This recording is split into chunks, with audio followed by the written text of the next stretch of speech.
Many people have studied and know the basics about slavery in America, but we're going to look at the main points that are very important in history, such as where slaves originated from and the location in America that they served in, the jobs and living conditions they experienced, and when and how they finally became free. According to the article on History.com published by A&E Television Network, in 1619, a British settlement in Virginia tried making the land more profitable for England. The British settlements began struggling with hunger and raids from Native American tribes. They needed to find a plan to gain control in America and make it profitable, and they were willing to do whatever it took. Kidnapping millions of innocent people to benefit England was their master plan. A Dutch ship went to Africa, persuaded its people that if they came back to America with them, and they were told that after 7 years of service they would earn land and freedom. The Dutch came back with America's first 20 kidnapped Africans.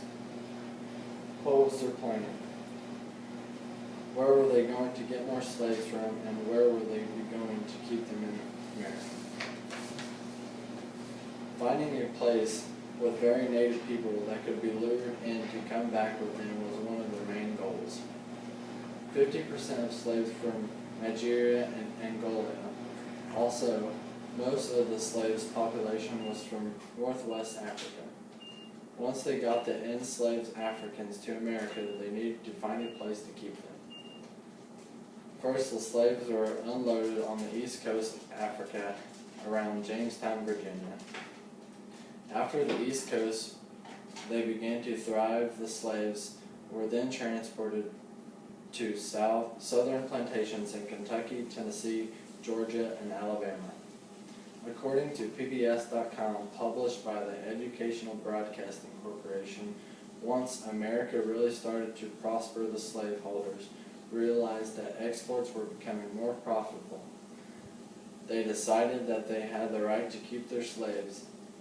In 1641, slavery was legalized, and slaves were personal property that would be owned for life. Second, we look at the living conditions and labor slaves endured.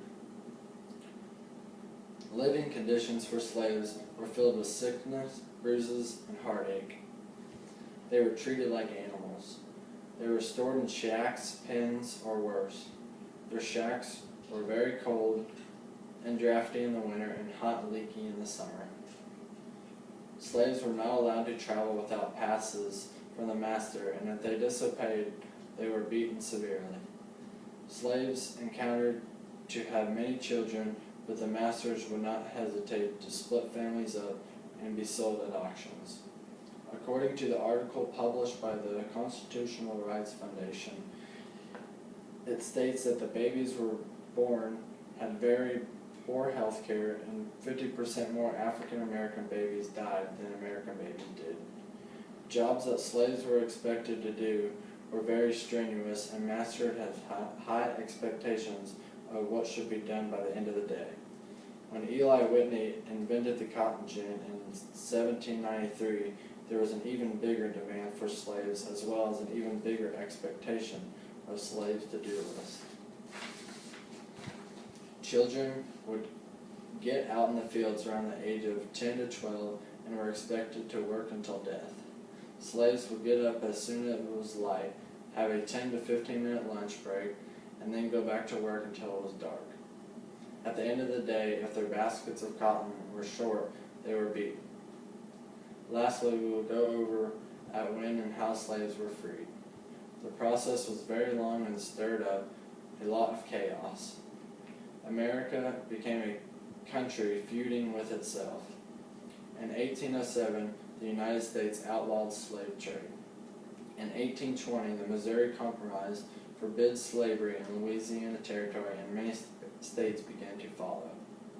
In 1860, Abe Lincoln was elected president, and Jefferson Davis was president in the Confederate States. The bloody Civil War broke out in 1861 in Charleston, South Carolina. In 1865, the Civil War ended, and the 13th Amendment freed all slaves in the country.